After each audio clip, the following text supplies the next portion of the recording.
teams towards the top of the standings. Very exciting matchup, actually. Samsung definitely doing quite well early on in this year. They come off this 0-2 loss to SKT, but they did beat Longju 2-1 in what was a very, very close series. And look, the SKT series, definitely the better team won on the day, but Samsung didn't embarrass themselves, particularly were very close for at least one of those two games. So I think there's a sense of optimism. KT come in as favorites, but we're learning more about Samsung and Jin Air this week. So far, Jin Air passed their test. Now it's on to Samsung. Yeah, KT also coming off that loss to the Tigers, another close best of three. The Tigers are the team that remain undefeated so far here in Champion Spring. And first up, let's take a look at our teams. It will be KT Rolster on this side of the arena, playing that split push style for most of this season so far, really relying on someday on Fiora or Gangplank or Rise to scale up into the late game. Interesting that we haven't seen this team in quite a while. It's actually 8 days ago that KT last played, so they've been off the rift ever since that loss against the Rox Tigers. Rox have actually played twice since then, so let's see how KT shape up. The score is actually going to be impacted by the global ban on Kindred this week, who's by far the best Kindred, I'd say, next to Peanut in the league. So always like to see score on a jungle AD carry. Give me the Graves score. That's what I want to see. You're playing in solo queue. I want to see it today. Yeah, we've been waiting for that from Score, of course. And one of the stories of these teams is that beyond CJ, KT and Samsung are 9th and 10th in this league in gold differential at 15 minutes, both at about -700. And as we take a look at Samsung here, we can safely expect that this will probably be a very slow early game and slow burn into an explosive late game, which is how both of these teams have been playing. There's not many League of Legends series where I could say, maybe just if you need that snack, if you're looking for a late night, maybe you could skip the first 10 minutes, go get yourself comfortable, because we're definitely not expecting the action early, unless Hachani goes on one and has a couple of those Hachani moments that tide us over now that OQ is playing in America. Yeah, that's right. And it's a bit of a surprise this season, because if you just showed me the statistics and said, which two teams are these in Korea, and you showed me the Tigers, and you showed me KT's, I would have said that this season, the Tigers' stats would have belonged to KT from last year, and KT stats would have belonged to the Tigers from last year. So you can really see the difference that even one player on each team makes. Speaking of a single player and the difference that the year-on-year change makes, Cuvée last year certainly wasn't a top laner that we would have held in high repute, but he's actually started this season really impressively. His teleport use on the likes of Lissandra has been impressive. And how Lissandra impacts this draft might be interesting as we get some information. Despite Samsung's loss, still actually above KT in the table, but have played that extra best of three. And they have also had somewhat of a soft schedule so far, as so has KT, playing against Africa and Spenu, rolling to some wins there, especially Africa in that first week of play. They got 5th Dragons in both games, so they just like to sit there, play 1-3-1 or 1-4. They love to pick Fiora for someday and just split their way to a victory. If Fiora into Lissandra, and Cuvé's best champion's been Lissandra, so how those champions impact the draft will be important. But you look at this, and EM Fire and Africa, also a fairly soft start of the schedule to Samsung. That win over Longju, a Longju team that's clearly still gelling together as a squad, is the big difference between the two. But the other fun thing, the jungles. These are some of the most experienced players still playing in Champions, both of them playing since that first season of Champions officially. They have been transitioned there from other roles. Score looking like one of the top junglers in the league, but Ambition, after a rough road on CJ, now he still gets caught out, but he's definitely playing much better at the start of this season than he ended in 2015. And Samsung often ended their games just like that CJ loss we saw, where they would do a lot of smart things and then throw it over forcing a team fight or forcing a team fight with a split push comp, something along those lines. Samsung seems to have ironed out a lot of those issues along with the coaching squad in the late game. Honestly, the big question to me, and the most interesting part of this series, is the picks and bans, just because both these teams in the comps they win with have been fairly inflexible. There's been so much Crown playing that Victor and making smart plays with the Victor. It feels like a lot of the champion pools, although Cuvée has shown multiple champions, a lot of these other guys, Fly for example, so polarizing when he's playing wave clear compared to when he was playing something like the Cassidon. So I think the team that wins picks and bans will quite handedly win this series, and just excited to see how it shapes up. Yeah, he has been playing wave clear, but that also is not just fly, it also plays into their style where they do rely on that someday split push to overwhelm their opposition. And there you go, the Victor Band immediately definitely crowns best champion this season. And Fly not willing, and KT in general, not willing to first pick it on blue side. They know that the first rotation pick from Samsung will come through, but look at this. Actually, both champions Flyers look most comfortable on are banned in the first rotation from either side. So Victor and Lux, the wave clear specialists, are off the board. Fly, of course, could play the Lissandra he played in the last series, but his Lissandra play, specifically in lane, was a bit putrid. Yeah, and they did win one of the Lissandra games, but it really wasn't a result of Fly. It was a result of Someday getting massively fed on Gnar. And Rise will be the next one, so KT not going to first pick that champion for Someday. Elise taken out, so they may be trying to force a Rek'Sai first pick here, especially with the global ban on Kindred this week. Couple of bugs with Kindred's E in particular, meaning that she's not available, which again, Score is a wonderful Kindred player. So we're excited to see maybe the Graves or some of these more edge jungle picks make it through with the Elise band. We're not going to see the Rek'Sai versus Elise wars we saw in the previous series. There we go, Lissandra. No Lissandra for Cuvée. He's had some fantastic engages. GP taken away. So are we going to see of course, the Alistar here, definitely an option. The Rek'Sai, very attractive. Corki, Kalista. What about Poppy? That's another interesting question. We did see Poppy banned last series, and Cuvé's Poppy was another champion that he's shone on, but I think you're on the board with the first pick, Alistar. Despite the fact there's these other picks that are being flashed that are attractive, the Alistar seems like the most all-around first pick, but we'll see what KT decide on. And the Rek'Sai is also going to be attractive with the Elise band, so it's just where they're going to prioritize at the moment, and they're going to force Ambition onto perhaps a pick that is not so ideal in this meta, but Alistar looks like it'll be the go-to. And KT really not the team that's going to first pick an AD carry either. They've been overwhelmingly playing Lucian this season. They're holding on to the Poppy. They lock it in. All right. Now, So a team that plays around their top lane, locking in a flex pick top laner, but again, a champion we've only seen in top lane so far, is a bit surprising. So they go for the Poppy. Is it a takeaway from Cuvée, or is it something they've been practicing all week? Remember, it's been 8 days since we've seen them on this big OGN stage. Corki will head into Samsung's hands as a result. Well, they'll have that flex pick available until the end of the draft on red side. Kalista Alistar snapped up. Really, KT Rolster, easy pick for them. Yeah, really strong duo lane, and you know, we talked about denial picks. Taking away Alistar from Wraith. Wraith has been really impressive on Alistar after a 2015 where he was in and out of the squad, you know, was sharing time with Luna and other supports. His Alistar's play specifically this season has been outstanding, so I think he's played at least 75% of his games on the Alistar, so smart takeaway from KT. Contemplating a blind pick Gnar here, or perhaps, well, we'll be into Poppy actually.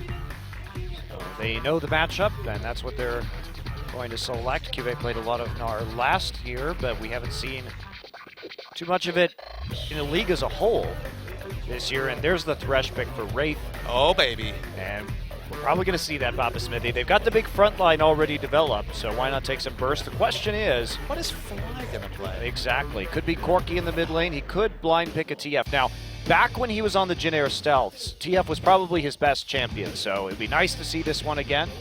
Ahri, a bit of a safer blind pick, though. Has been messing around with the Ziggs that he's caught out a few times, but I don't think we're going to see the Ziggs here just yet. It would be a pure wave clear champion. Both Twisted Fate and Ahri have good wave clear, but Ahri will be a slight change of pace from his previous champions that have definitely been ones that skirt the outside of team fights and play on the back foot most of the time. But Score on Graves, it just fits so well. It's something that any old school League of Legends fan, specifically a Korean League of Legends fan, would be accustomed to, and it's locked in. So we are going to see the Graves and the Ahri. So this is a change of pace from KT. Okay, I would say Poppy slightly outscales Gnar in the split push in the late game, but similar roles in team fights. Certainly not the same outscale Fiora comp that KT have been by and by getting by with. And we could see the Tristana counterpick here in conjunction with the Corki would give them a lot of pressure on the turrets, and they're going to try to match the lanes and take a 2v2 with Tristana and Thresh up against Kalista and get the better end of some of these trades. I'm worried for Samsung, though. When we do see the likes of the Corki mid, these Siege comps, which I think are very strong in the meta, there's usually more disengage than literally just the Thresh. Nara is more of a ranged auto attacker onto turrets than really a champion that can dissuade all in. Specifically, you can play around the Naba. This is a high-risk Siege comp from Samsung, and one that KT have good ways to deal with. Poppy getting into the backline is going to wreck some stuff, let me tell you. Yeah, and they have so much mobility too. Great engage, huge amounts of bursts. Ahri will have no problem getting the flank, neither will Poppy. And we know how good Ssumday's teleport flanks can be. He's always been one of the better players in Korea, one of the better top laners at engaging for his team, stretching all the way back to the KT Arrows days. But the worry is, even if you're Corki, you go for that auto attack, Charm hits you, you're going to be instant dead to a flash Alistar. Alistar himself, great at engage, so KT have a lot of answers to the comp that Samsung's put in, so I don't know about really pigeonholing yourself on Siege with that last pick, Tristana. Well, they have a chance at least, Papa Smithy, to win the lanes. That's the upside here, is that if we get standard lanes, Samsung has a chance to just take an advantage straight out of the laning phase. They got the Tristana counter pick. They have the range advantage against Poppy with the Gnar. So can they do it? Can they get that snowball started early? That will be the question for Samsung here. KT versus Samsung, game 1 starts now. Mother Nature, everybody wants to rule the world.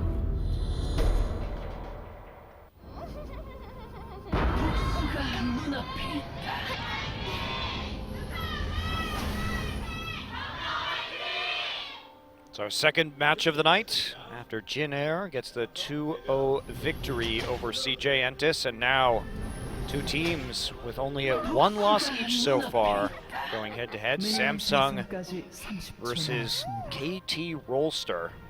Look, a new look KT draft. That's exciting to see on its own. No longer pigeonholing themselves into last rotation counterpick top lane. They've gone for Ssumday first picking his top laner.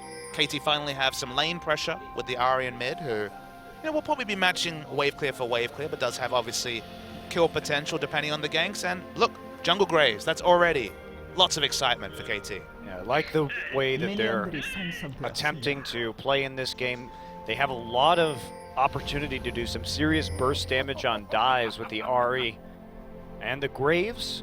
So we could see some nice roams from Fly in conjunction with Score. It's something to take a look for. This is surprising to see. So KT are actually initiating a lane swap despite the fact that you'd have to expect Gnar to have quite the superior 1v2 compared to Poppy. Obviously Poppy probably not going to die, but can only really do AoE wave clear from very short range. But yeah, dodging out of the Tristana lane matchup that's always been one of the better ones against Kalista in the laning phase at least.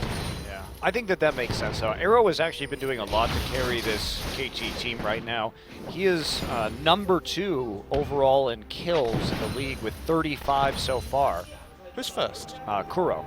Interesting. Of all people. Well, you also have to remember, Papa Smithy, that KT has only played 3 best-of-3s, and Arrow is still in the lead, or still in second place. So he has been doing a lot of work on that Lucian, and going to be on Kalista this game. By far the least amount of games played has been KT, as you mentioned, so that is actually, that average per game will be very, very high. So getting Arrow ahead seems like a smart early move. Wraith going for a walk, finds the jungle follow, but a little bit late. Feels like Samsung were late on the uptick with going for that information race. Yeah, definitely if you start to take the Krugs right there, your support can be there while they're doing the red buff. Not going to be roaming quite so quickly this time, and just gets information about which camps they've taken and will help them out when it comes to making a decision about how to play out the rest of this lane swap. Meanwhile, KT here and Samsung, they both started on the weak side, so they get full clears of their own jungle, no camps taken. And Graves is actually going to be given the blue buff here, it looks like. Graves with blue buff can do excellent dueling. He's also good in these fast push of the outer turret situations. He does do very good turret damage, but he's actually going to focus more on selfish stats like picking up the Scuttle Crab, not rushing to get turret damage in, and we're returning to the standard lane swap that, again, not every series is like this, but when we do see it, it's been pretty straightforward, brute forcing of the outer turrets. mirrored on both sides of the map. Yeah, meanwhile, we actually see Rek'Sai here going for the gank in the mid lane. Fly has to flash, so Ambition decides, well, we saw what happened in top. Actually, score showing on that top side turret may have been a mistake because it actually initiated the gank in the mid lane. Once they knew that he was going to help that pressure, and he really didn't provide anything, but he was waiting for the Krugs to respawn. But in showing, he actually pretty much caused Fly to have to use his flash. Ambition got a ward in, and then made that decision afterwards. KT immediately transitioning to the Rift Herald. Very early Rift Herald. Yeah, I'm probably just going to give it a score, though, what we've seen on how KT likes to play. The score doesn't die, actually. Very aggressive with the juggling, but yeah, another one of these teams that prioritize giving that buff to the jungler. One is Score, who's been mostly red hot in terms of form so far this season. I don't mind it at all. Yeah, had an amazing week 1. His first week was pretty unbelievable in terms of his performance, particularly on that Kindred. You know how well Peanut was playing, that he actually largely neutralized the effect of Score in that best of 3. Yeah, again, we haven't seen him since then. Great first week. Not the strongest series against the Rocks Tigers, and now on the Graves, that definitely fits into the Score wheelhouse. It's evolved from, you know, the likes of Sejuani, Rek'Sai, and Gragas last season to some more of these aggressive picks like Kindred and now Graves. Yep, and we return to the lane swap here. Both top laners are zoned off the turret. Ambition starts to put wards in, takes the Grom. Meanwhile, we did see that Someday had to back way off the wave and try and take the Wolves. They do have information on the jungler, though, and that went over to Someday in the end, so he did actually finish off the Wolf camp. Meanwhile, Score will take the Wolves. Score is the highest level in the game, or joint highest level in the game. We noted that when Ambition was making his gameplay in mid that blew the flash of Fly, it was Score actually just taking the enemy Krugs, so been focusing on getting himself ahead.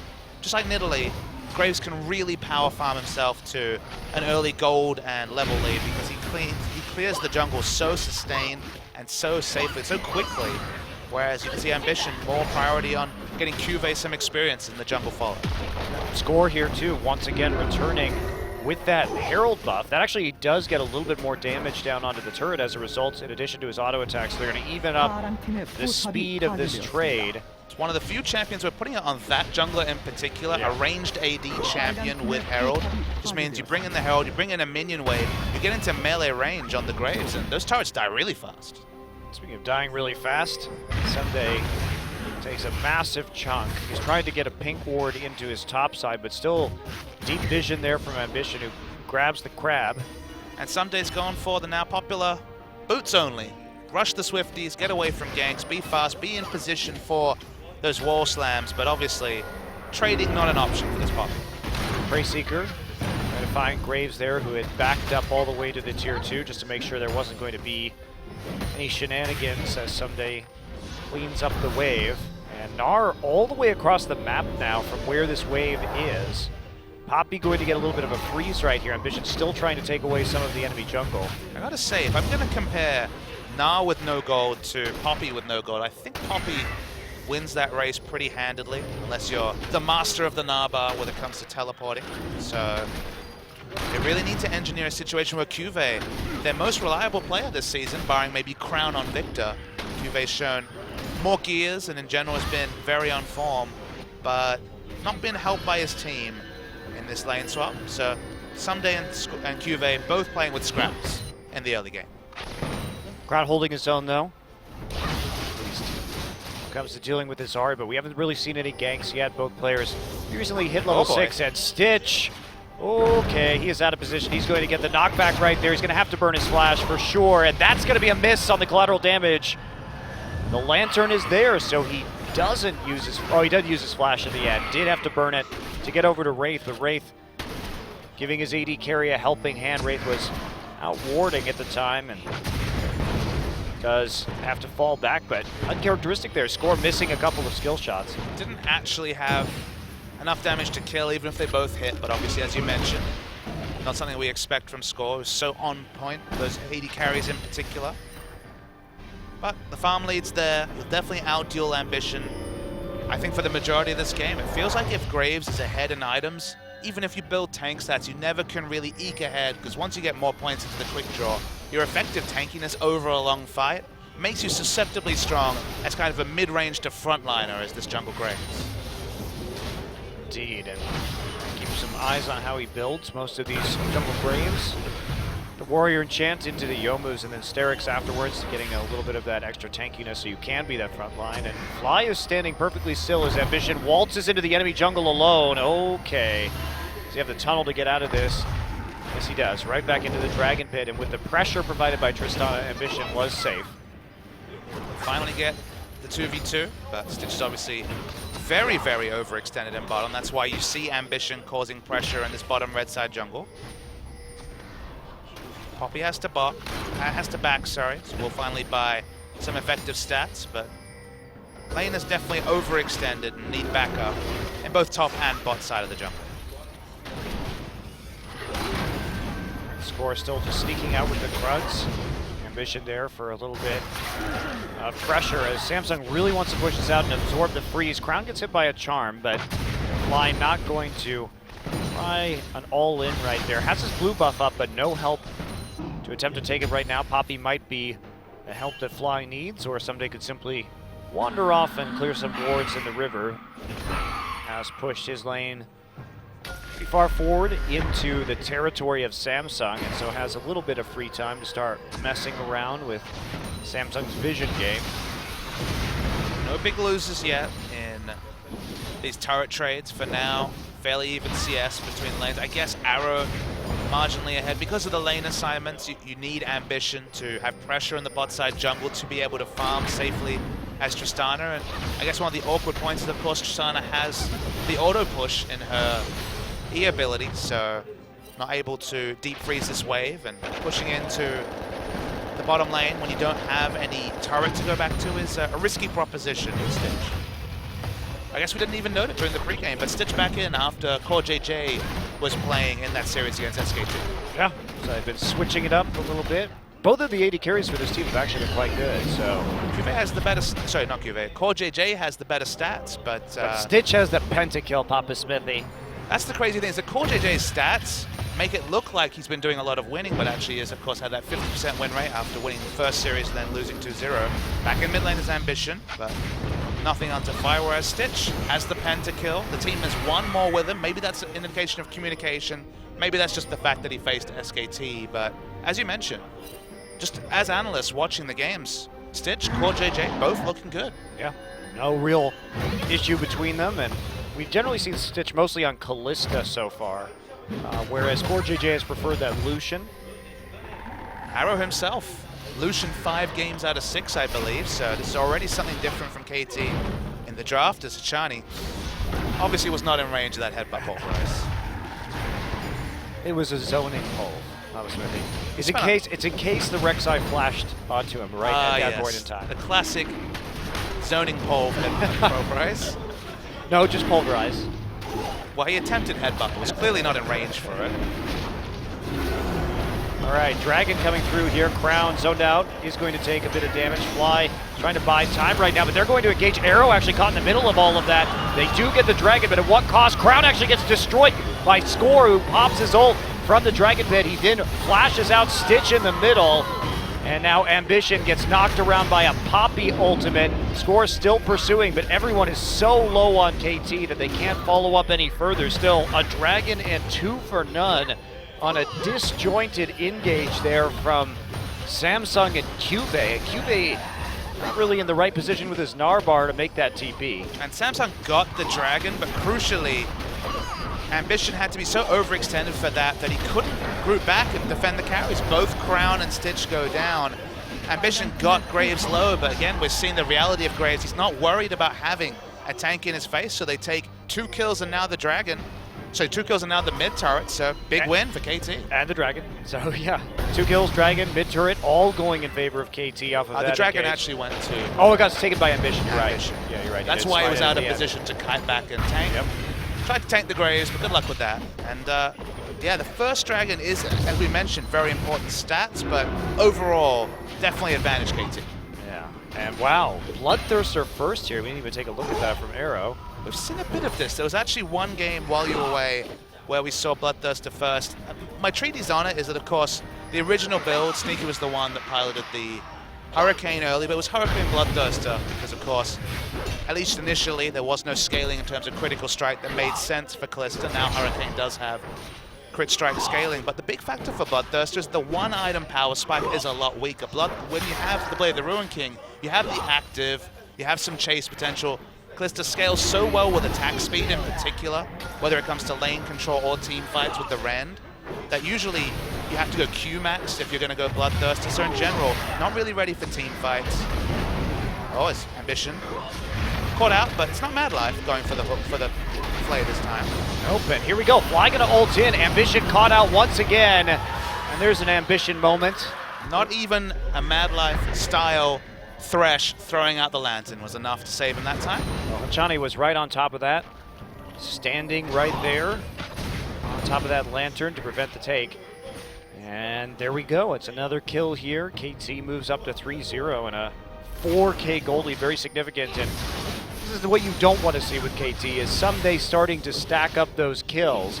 He has gone Swifties into Iceborne. So this is probably the most carry-focused Poppy build we've seen. Usually you go Swifties with a tank item into Iceborne, not just straight move speed boots. Look, it's not quite the Iceborne. someday carry build I hope for. Where's the Trinity Force, please? But you're right, it's the build that makes more sense. Your disruption is going to be insane. A lot of these Poppy players, Poppy, if you're against a majority physical lineup, and he is, of course, Corki, more than half of his damage is magic, but otherwise it's physical damage aplenty from Samsung. If you can stack armor, the one thing you'll notice is that actually the Iceborne Gauntlet armor scaling in terms of AoE comes through as a pretty big factor in terms of disruption, because I've seen Iceborne Gauntlet 400 armor Poppies in competitive play just run fights with massive slowing fields that of course scale with that armor. Yeah, and it's another one of those aspects of Sunday's play against this poke composition. If he gets in the back line and gets an Iceborne proc off on one or two of the carries, there is no escape. I mean, that Ahri is going to come through, that Graze is going to come through your front line and just wreck the poke that you've got, whether it's going to be Crown or Stitch right here, who have to be outputting the damage. They're only a 2 damage to our composition. Turn to the Rift Herald. It's not the 4-minute Rift Herald. It's left alone for a while. Now KT has actually done better with this Rift Herald than we've seen most teams do. Even in that mid lane after the Dragon play right there, Score still had the Rift Herald, and it did really help put down the damage to take out the turret after they got the Dragon stolen away. Look, jungle AD carries picking it up. That's the one class of jungler that makes sense to me. But that factor is Sunday's already on top of Cuvée. Yeah, forces the flash, and here's Score. They've got the minion wave prepped up. They're just going to blow him up. Bye. Taken out with that shotgun, and you know what? They've got a wave right here. They have the Rift Herald buff should they want to use it. Score decides there's more kills to be had. And Score going for the carry build as well. So Someday and Score don't let us down. Ghostblade from the jungle. Someday going for, as you mentioned, the straight rush into Iceborne Gauntlet. Remember, Score picked up that kill. Didn't he's level 11. 1,500 gold ahead of his opponent, and this is what Score does in solo queue. Now translating it to competitive play. His play on these dominant, fast farming junglers that can also duel is so impressive. He's 2 levels up too, not to mention the gold lead that you noted, and that's an absolutely crazy advantage out of the jungle, especially since it's about 18 CS, but he's just been grouping around the minion waves with the rest of his team. 45 seconds now until Dragon, and goodbye Samsung wards here in the river. To me, Graves is like a slightly better Nidalee, just because, of course, Nidalee has longer range poke, but the fact that Graves, once he gets 5 points into quick draw, can play in those close quarters, and his jungle clear, both their jungle clears are very, very quick. It feels like the Graves just that much more valuable in the late game, and they're pretty similar in terms of skirmishing in the early to mid game. Yeah, I actually don't think Nidalee is very good right now. I think it's definitely overpicked. I mean, when Runeglaive was around, I agree. I feel like Runic Echo is actually very, very powerful on her. I think the champion is over-prioritized, but you saw what Peanut was able to do last week on that champion. I feel like it still has a place, but Graves, to me, outclasses her in a very similar way. Yeah. I just feel that with Nidalee, there's always a better answer for a composition than having Nidalee, because she's a bit feast or famine. You have to get that Rod of Ages scaling up, and she's very volatile to play with in the late game because of her ability to get caught out and just instantly deleted from the team. I think the Rod of Ages point is actually an interesting one I hadn't considered, just because you get that slight dip in your power spike 20 minutes in when you're getting a Rod of Ages, whereas Graves only gets stronger with that item, but can keep building long swords into things like the Serrated Dirk, into the cooldown reduction, building into Ghostblade or more Malmortius or into the Sterix Gauge. You're right, the itemization feels like it just keeps getting better for Graves. It's clunky. The power curve is very clunky. And even though people will say, well, I would like Nidalee because I'm running a poke composition, I actually think that more peel is better for your poke comp. So if you have an opportunity to take like Elise or Rek'Sai with a 2-threat poke comp with like Varus and Corki, somebody's just gonna go in right now and knock up Wraith. Wraith is just destroyed by collateral damage. Ambition flashes over the wall, but he's got a dozen spears in him already, and now Arrow with the finisher on the red. Meanwhile, Fly found Crown on the flank and prevented him from really joining in that battle at all. Really smooth dive and very sudden from KT. And we didn't even note this, but we have the two pseudo-mouth ults in Poppy and Alistar on the same team. Both of them can engage into that melee range knock-up from far away with both the heroic charge and the headbutt, and the result is the bouncy castle under that inner turret. People die to the burst damage. Really liking what KT's put together, and importantly, it's not about someday only. It's actually been Score that's been the big hero this game. Yeah, 100% kill contribution. It's been his performance that has been putting it together for KT this season. You and I were talking about the Malphite ults that Poppy has with the 0 delay. Seriously, cast. I was watching the NACS game earlier and I was trying to just work out, because I haven't looked at the numbers, how long that knock-up is. It looks like it's longer than Unstoppable Force. Maybe that's just because of the animation, but I'm like, this is a long knock-up. When Alistar's coming there as well, Cleanse isn't going to do you anything. The melee range use of that ult, but the fact that it's also got that other use depending on if you're sieging in a disengaged fashion. Poppy's got it all going on with that ultimate.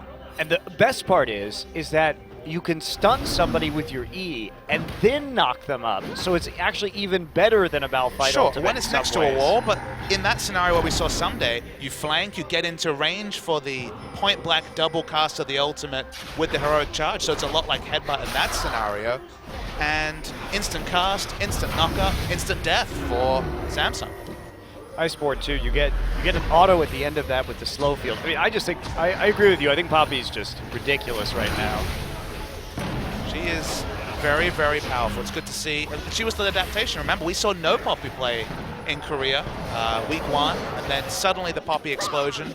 It's the fun thing about all these leagues being covered in English, or the fun thing that all these leagues are happening at the same time, is that the good strategies from other regions have come over to Korea, and now Poppy is a staple of early drafting in Korean League of Legends. Top lane Poppy really mostly used over in the LPL, because in Europe week 1 it was a lot of support. Still very strong there. We're yet to see it, but maybe when people come up with the strong lane matchups, we'll see it. Oh boy, here comes Ghostblade score. Yep, forces that flash instantly. Ambition takes the second part of that Graves queue. Fly heading off Corki. Corki's really important to the wave clear, so occupying him in another lane is big for KT. So threat from Achani, making sure they know that the dive is a possibility. Kube in mini Gnar form right now, so Someday goes in, low mana, but still bullies them. Whiffs his ult. Yep, whiffs his ult, but it doesn't matter. It's just trying to push him off the tower right now. Oh yes, another one of those zoning ultimates. It was a zoning Poppy ult. Gold leads. I'm glad you understand, Bobby Smithy. Zoning ults are a very powerful thing, as Graves has a lazy 2,800 gold lead over Ambition. There's the flash in, and Crown gets just nuked in that backside fly. Gonna catch him and take the kill. Meanwhile, KT Someday now waltzing into the base, clearing out the minion wave. Easy inhibitor turret here in 21 minutes as KT has blanked Samsung when it comes to kills. It's not a perfect game, but not much for Samsung to hold their heads on. KT from the jungle, just both in the pace of this game, Ambition, not got anything going whatsoever. Hard to find a positive out of the first 23 minutes for Samsung Galaxy. It's been rough. They got a turret, or a couple turrets thanks to the lane swap, but they haven't been able to hold up against the strength here of Score's jungling and the fact that Arrow's been there with him the entire time. He's just so far ahead of his opponent. I was worried when KT won that first team fight around Dragon with a bloodthirsty Kalista, despite the fact that she'd gone for that slightly later power spike in the build. Now, the build looks just fine. Very, very safe. Now you can position very aggressively with the overshield, the high amount of lifesteal. And the game has been played around the mid lane where Crown has done good wave clearing, has a lot of CS, but Fly just heading people off, just being a threat, trying to poke Crown on the outside of fights. And otherwise, it's basically been wave clear Ahri. We don't hear that very often, but certainly not been much play around the all-in combos from this Ahri. Yeah, has the loot and Zekko to give a bit of a boost there to the wave clear. They take away the blue buff now. But credit to Hachani too, who has been playing quite well around the backside of these turrets. And Hachani was always, as Alistar was always his best champion, so it's fun to see him on that pick once again. He really knows the limits very well. Juve just turns back into mini now, so KT are really looking for any sort of pick. Cross screen's claim slowing them up as they retreat all the way to their inhibitor. And there we go. Hachani comes in once again, and there we see Fly following him right away. Someday going to pick up the first kill of this fight, and Wraith now has some trouble to deal with as a double kill for Someday as they just pile through that turret. We saw Kuve in the top side trying to deal with those super minions, and that's when KT put the pedal to the metal. Sometimes we see 2 damage comps. There are 4 damage dealers, including this Poppy coming through from KT. Everyone has burst, everyone has deletion damage. Arrow just skirts around the side looking for those Ren sets. KT have got it all going on. Yes, they do. So another inhibitor now down, trying to finish out this game. They've got a lot of range damage. They have the Sheen from Poppy, so there's one inhibitor turret. This is going to be the end of the game here in 25 short minutes. KT, a dominant performance, lights out when it comes to kills in game number 1. They finish it 9-0. And KT seem to have got that 8-day break exactly when they needed it. Have gone back, have obviously changed their style. No longer is it about purely outscale with Someday on the likes of Fiora in the top lane. They give Score something aggressive in the early game. The Graves we wanted to see certainly delivered in many different ways. And KT finally has shown a different gear after playing so much of this season in low gears, slow, long, drawn-out games. We thought this was going to be a 45, 50-minute epic. Easily over in 25 minutes. Yeah, that definitely KT's most convincing game of the season. They didn't give Samsung room to breathe right there. It's just suffocating them. And Score with 100% kill contribution really put his stamp on that game. The first time we get to see him play Graves, something that we have been eagerly awaiting, and he did not disappoint. Undefeated on the Elise, and now you add something much more aggressive in the Graves, and damned if he didn't look amazing on that champion. Another facet of the draft you have to play around is just how strong he is, and this is the way with Jungle Graves. You're noting it on our screen. Graves does a lot of damage, has the most damage of anyone on this team to champions, despite being, of course, spending at least a bit of that time in the jungle. Yeah. Did manage to get above Poppy and Ahri and Kalista. Look at Poppy's damage, 6666. That's right. And Kalista actually did less damage than both the solo lanes and the Graves that game. Mostly they're just there for the cleanup and a little bit of crowd control. But the dive combo of Ahri, Poppy, and Graves going straight in for the burst means that they top out the damage charts for KT. We'll be coming back with game number 2 between Samsung and KT after this short break. Stay tuned.